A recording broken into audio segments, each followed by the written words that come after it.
नमस्कार दर्शक बंधु मु बापुन आपण मानक स्वागत जनाऊँ पत्रिका टीवी को आउ डेरी नक आसतु जाना आज दिन किसी गुरुत्वपूर्ण खबर जदि आपण मैंने आम चैनल को नुआ कर आम चैनल को सब्सक्राइब कर बेल आइकन को ऑल सेट कर दिंतु जहाँफल आपण मान पाखे प्रत्येक दिन ताजा खबर पहुँच पार।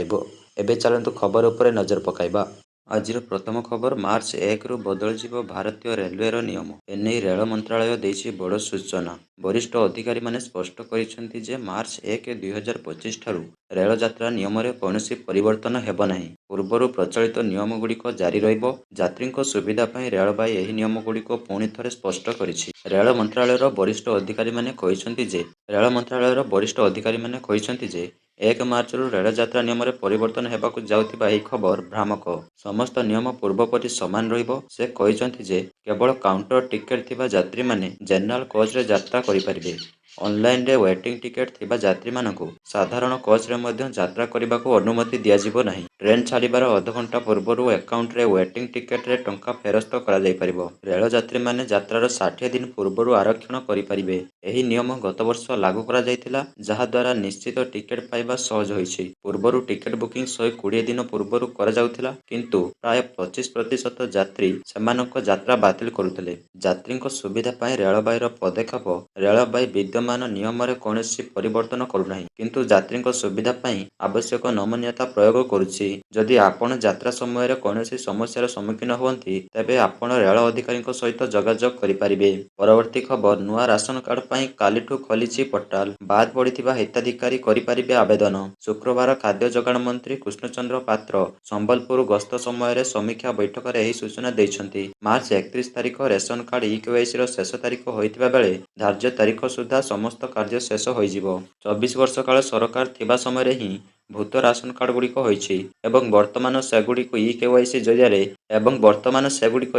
जरिया पुनः संशोधन करी छाणी दिया जाउछि। प्राय 4 लाख मृत व्यक्ति राशन कार्ड कटा सरीथिबा मंत्री कहिसंती। सेहिपरि किछि चाकरिया माने सेमानक राशन कार्ड फेराइछंती। आयकर देउथिया व्यक्ति मानकर तालिका आसिथिया बेले एगुड़िकर सर्भे कराजिबो। भल आय थिबा लोकमानकर राशन कार्ड कटाजिबो। जेउ गरीब व्यक्ति ऋण किंबा अन्य कारणरू आयकर दाखल करिथिबे सेमानकर राशन कार्ड कटिबो नाही। एबे योग्य हिताधिकारी माने राशन कार्ड पाइबे एवं अयोग्य मानकर राशन कार्ड कटियो बोली से कहिसंती। परवर्ती खबर पिलांको खाद्य पई आसुछि मध्याह्न भोजन चाउल किंतु से चाउल हेउछि बाटमरणा। एमिति एक सांघातिक अभियोग आसिछि। बैपारीगुड़ा कांदिलीबेड़ा सरकारी विद्यालयरू मध्याह्न भोजन चाउल चोरी अभियोग होइछि। प्राय 13 बस्ता मध्याह्न भोजन चाउल चोरी होइतिबा अभियोग होइछि। बैपारीगुड़ा कांदिलीबेड़ा सरकारी एसएसडी गुप्तेश्वर उच्च विद्यालयरू मध्याह्न भोजन चाउल चोरी होइतिबा नेई रामगिरी पांडेरे जणा जाइछि। विद्यालय रे मध्याह्न भोजन दायित्व एसएचजी को दिया जाइछि। तेबे मध्याह्न भोजन करिबाकू चाउल आनिबाकू जिबा बेले स्टोर रूम खोला जाइतिबा देखिबाकू मिलिथिला।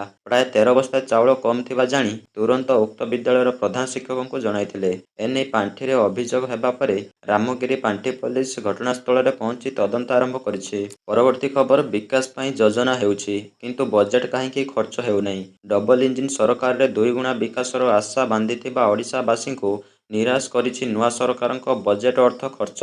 मासक परे सरिब चलित आर्थिक वर्ष किंतु बजेट खर्च आखि दुर्सिया होइनी। तेणु बजेट खर्च को त्वरित करबाको गुरुमंत्र दैछंती मुख्यमंत्री। लोकंक सरकार लोकंक बजेट किंतु लोकंक पई खर्च होई पारु नाही। नुआ सरकार आसीबार 9 मास बीती गलानी। आर्थिक वर्ष शेष हेबाको हातर मात्र आउ गोटिए मासर समय किंतु एबे सुधा बजेट रे होइतिबा खर्च शिथिलता पणिया को पदारे पकाइछि। कंठ पूरिबाकू 30 दिन बाकी थिबा बेले एजाए पूर्णांग बजेट 2,65,000 कोटीर 82% अर्थात 1,63,726 कोटी खर्च होइछि। पूर्व सरकार रे बजेट खर्च 81% रहिथिला।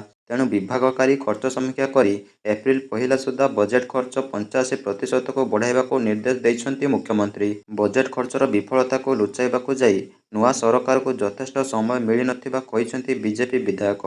विभागवारी बजेट खर्च रे कृषि मत्स्य और प्राणी संपद स्वास्थ्य जल संपद भिन्नक्षम और सामाजिक न्याय विभाग जोगाण समवाय विभागर प्रदर्शन भल रहिछि किंतु पंचायती राज क्रीड़ा पर्यटन महिला सशक्तिकरण शिल्प परिवहन जंगल परिवेश उच्चशिक्षा शक्ति गृह निर्माण और नगर उन्नयन विद्यालय और गणशिक्षा विभाग बजेट खर्च रे बेस दुर्बल रहिछि। ହେଭିୱେଟ୍ ମନ୍ତ୍ରୀଙ୍କ ହାତରେ ଥିବା ବିଭାଗରେ କମ୍ ଖର୍ଚ୍ଚ ସାଧାରଣ ଲୋକଙ୍କୁ ହତାଶ କରିଛି, ଯାହାକୁ ନେଇ ଘେରିଛି ବିଜେଡି। ଏବେ ପ୍ରଶ୍ନ ଉଠୁଛି, ମାତ୍ର ମାସକ ମଧ୍ୟରେ ଏତେ ଟଙ୍କା କେମିତି ଖର୍ଚ୍ଚ କରିବ ବିଭାଗ? କଣ୍ଟ ଭିତରେ ବଜେଟ୍ର 85% ଖର୍ଚ୍ଚ ଧାର୍ଯ୍ୟ ପୂରା କରିବା ବଡ଼ କେଳେଙ୍କାରୀ ପାଇଁ ବାଟ ଖୋଲିବନି ତ? ପରବର୍ତ୍ତୀ ଖବର ଓଏଏସ୍ ଅଧିକାରୀଙ୍କ ସ୍ତରରେ ବଡ଼ ଧରଣର ଅଦଳବଦଳ ହୋଇଛି। ମୋଟ 22 ଅଧିକାରୀଙ୍କୁ ବଦଳି କରିଛନ୍ତି ରାଜ୍ୟ ସରକାର। ସାଧାରଣ ପ୍ରଶାସନ ବିଭାଗ ପକ୍ଷରୁ ଜାରି ହୋଇଥିବା ବିଜ୍ଞପ୍ତି ଅନୁଯାୟୀ କଟକ ଉନ୍ନୟନ କର୍ତ୍ତୃପକ୍ଷ ସଚିବ ଜ୍ୟୋତିର୍ମୟୀ ପ୍ରଧାନଙ୍କୁ ଜଙ୍ଗଲ, ପରିବେଶ ଓ ଜଳବାୟୁ ପରିବର୍ତ୍ତନ ବିଭାଗର ଅତିରିକ୍ତ ସଚିବ ଭାବେ ନିଯୁକ୍ତି କରାଯାଇଛି। ତାଙ୍କ ସ୍ଥାନରେ ରାଜ୍ୟ ନିର୍ବାଚନ ଆୟୋଗର ପୂର୍ବତନ ଯୁଗ୍ମ ସମ୍ପାଦକ ଶ୍ୱେତ କୁମାର ଦାସଙ୍କୁ ଡିସିଏ ସଚିବ ଭାବରେ ଅବସ୍ଥାପିତ କରାଯାଇଛି। ସେହିପରି ଓଏଏସ୍ ପ୍ରବୀର କୁମାର ନାୟକ ଗଜପତି ଏଡିଏମ୍ ଭାବେ ନିଯୁକ୍ତି ପାଇଛନ୍ତି। ରାଜସ୍ୱ ପରିଷଦର ଅତିରିକ୍ତ ସଚିବ ସରୋଜ କୁମାର ସାହୁଙ୍କୁ ଅତିରିକ୍ତ ଏସ୍ଆର୍ସି ଭାବେ ଦାୟିତ୍ୱ ମିଳିଛି। ସୁଚାରୁ କୁମାର ବଳ ପଞ୍ଚାୟତିରାଜ ଓ ପାନୀୟ ଜଳ ବିଭାଗ ଅତିରିକ୍ତ ସଚିବ। ନୀଲୁ ମହାପାତ୍ର ପୁରୀ ଏଡିଏମ୍ ଭାବେ ନିଯୁକ୍ତି ହୋଇଛନ୍ତି। ପରବର୍ତ୍ତୀ ଖବର, ମାର୍ଚ୍ଚ 31 ପରେ ଆଉ ଏମାନଙ୍କୁ ମିଳିବନି ପେଟ୍ରୋଲ। ଏନେଇ ବଡ଼ ଘୋଷଣା କରିଛନ୍ତି ରାଜ୍ୟ ସରକାର। 15 ବର୍ଷରୁ ପୁରୁଣା ପେଟ୍ରୋଲ ଗାଡ଼ି ଏବଂ 10 ବର୍ଷରୁ ପୁରୁଣା ଡିଜେଲ ଗାଡ଼ି ଚଳାଚଳ ଉପରେ ପ୍ରତିବନ୍ଧକ ଲଗାଇବାକୁ ରାଜ୍ୟ ସରକାର ନିଷ୍ପତ୍ତି ନେଇଛନ୍ତି। ସହରରେ ବଢ଼ୁଥିବା ପ୍ରଦୂଷଣ ସ୍ତରକୁ ନିୟନ୍ତ୍ରଣ କରିବା ଲକ୍ଷ୍ୟରେ ଏହି ପଦକ୍ଷେପ ନିଆଯାଇଛି। ଏହି ନିୟମ ଅନୁଯାୟୀ ନିଷିଦ୍ଧ ଗାଡ଼ିଗୁଡ଼ିକୁ ଜବତ କରାଯିବ। ଦିଲ୍ଲୀ ପରିବେଶ ମନ୍ତ୍ରୀ ମନଜିନ୍ଦର ସିଂହ ସିରସା ଶନିବାର ଘୋଷଣା କରିଛନ୍ତି ଯେ ଦିଲ୍ଲୀ ସରକାର 31 ମାର୍ଚ୍ଚ ପରେ ସହରର ପେଟ୍ରୋଲ ପମ୍ପଗୁଡ଼ିକରେ 15 ବର୍ଷରୁ ପୁରୁଣା ଗାଡ଼ିଗୁଡ଼ିକୁ ପେଟ୍ରୋଲ ଯୋଗାଇ ଦେବା ବନ୍ଦ କରିଦେବ। ଜାତୀୟ ରାଜଧାନୀରେ ବାୟୁ ପ୍ରଦୂଷଣର ମୁକାବିଲା ପାଇଁ ପଦକ୍ଷେପ ସମ୍ପର୍କରେ ଆଲୋଚନା କରିବା ପାଇଁ ଅଧିକାରୀଙ୍କ ସହ ଏକ ବୈଠକ ପରେ ସିରସା କହିଛନ୍ତି ଯେ ସରକାର ଯାନବାହନ ନିର୍ଗମନ ଏବଂ ପ୍ରଦୂଷଣକୁ ରୋକିବା ପାଇଁ କଠୋର ପଦକ୍ଷେପ ନେଉଛନ୍ତି। ପୁରୁଣା ଯାନବାହନ ଚିହ୍ନଟ କରିବାରେ ସ୍ମାର୍ଟ ଗ୍ୟାଜେଟ୍ ସାହାଯ୍ୟ କରିବ। ବୈଠକରେ ପୁରୁଣା ଯାନବାହନ ଉପରେ ନିଷେଧ, ବାଧ୍ୟତାମୂଳକ ଧୂଆଁ ବିରୋଧୀ ପଦକ୍ଷେପ ଏବଂ ବିଦ୍ୟୁତ୍ ସାର୍ବଜନୀନ ପରିବହନକୁ ସ୍ଥାନାନ୍ତର ସମେତ ଗୁରୁତ୍ୱପୂର୍ଣ୍ଣ ନୀତିଗତ ନିଷ୍ପତ୍ତି ଉପରେ ଧ୍ୟାନ ଦିଆଯାଇଥିଲା। ବୈଠକ ପରେ ସିରସା କହିଛନ୍ତି, ଆମେ ପେଟ୍ରୋଲ ପମ୍ପଗୁଡ଼ିକରେ ଏପରି ଗ୍ୟାଜେଟ୍ ସ୍ଥାପନ କରିଛୁ ଯାହା 15 ବର୍ଷରୁ ପୁରୁଣା ଯାନଗୁଡ଼ିକୁ ଚିହ୍ନଟ କରିବ ଏବଂ ସେମାନଙ୍କୁ କୌଣସି ଇନ୍ଧନ ଦିଆଯିବ ନାହିଁ। ସେ କହିଛନ୍ତି ଯେ ଦିଲ୍ଲୀ ସରକାର ଏହି ନିଷ୍ପତ୍ତି ବିଷୟରେ କେନ୍ଦ୍ର ପେଟ୍ରୋଲିୟମ ମନ୍ତ୍ରଣାଳୟକୁ ଜଣାଇବେ। ପୁରୁଣା ଯାନବାହନକୁ ଇନ୍ଧନ ଯୋଗାଣ ଉପରେ କଟକଣା ଲଗାଇବା ବ୍ୟତୀତ ବାୟୁ ପ୍ରଦୂଷଣ ସ୍ତର ହ୍ରାସ କରିବା ପାଇଁ ରାଜଧାନୀର ସମସ୍ତ ଉଚ୍ଚ କୋଠା ଏବଂ ବାଣିଜ୍ୟିକ କମ୍ପ୍ଲେକ୍ସ ପାଇଁ ଧୂଆଁ ନିରୋଧୀ ସାଇଲେନ୍ସର ସ୍ଥାପନ କରିବା ବାଧ୍ୟତାମୂଳକ। ଏହି ଘୋଷଣାଗୁଡ଼ିକୁ ଦିଲ୍ଲୀର ବାୟୁ ପ୍ରଦୂଷଣକୁ ମୁକାବିଲା କରିବା ପାଇଁ ବ୍ୟାପକ ପ୍ରୟାସର ଏକ ଅଂଶ ଭାବରେ ଆସିଛି, ଯାହା ସହରବାସୀଙ୍କ ପାଇଁ ଏକ ପ୍ରମୁଖ ଚ୍ୟାଲେଞ୍ଜ। ପରବର୍ତ୍ତୀ ଖବର, ଏବେଠୁ ରେକର୍ଡ କଲାଣି ତାତି, ଧୀରେ ଧୀରେ ବଢୁଛି ଗରମ। 37 ଡିଗ୍ରୀ ଅତିକ୍ରମ କଲା ତାତି। ଶନିବାର ଦିନ 2ଟା 30 ସୁଦ୍ଧା ଝାରସୁଗୁଡ଼ାରେ 36.2 ଡିଗ୍ରୀ ସେଲସିୟସ୍ ରେକର୍ଡ ହୋଇଥିବା ବେଳେ ଗତକାଲି ସମାନ ସମୟରେ 37 ଡିଗ୍ରୀ ଅତିକ୍ରମ କରିଛି। ସେହିପରି ଭୁବନେଶ୍ୱରରେ ଗତକାଲି 2ଟା 30 ସମୟରେ ତାପମାତ୍ରା 32.4 ଡିଗ୍ରୀ ସେଲସିୟସ୍ ରେକର୍ଡ ହୋଇଛି। ଓଡ଼ିଶାରେ ଚଳିତ ବର୍ଷ ଗ୍ରୀଷ୍ମ ପ୍ରବାହର ଅବଧି ବଢ଼ିବ ବୋଲି କହିଛନ୍ତି ଆଞ୍ଚଳିକ ପାଣିପାଗ କେନ୍ଦ୍ର ନିର୍ଦ୍ଦେଶକ।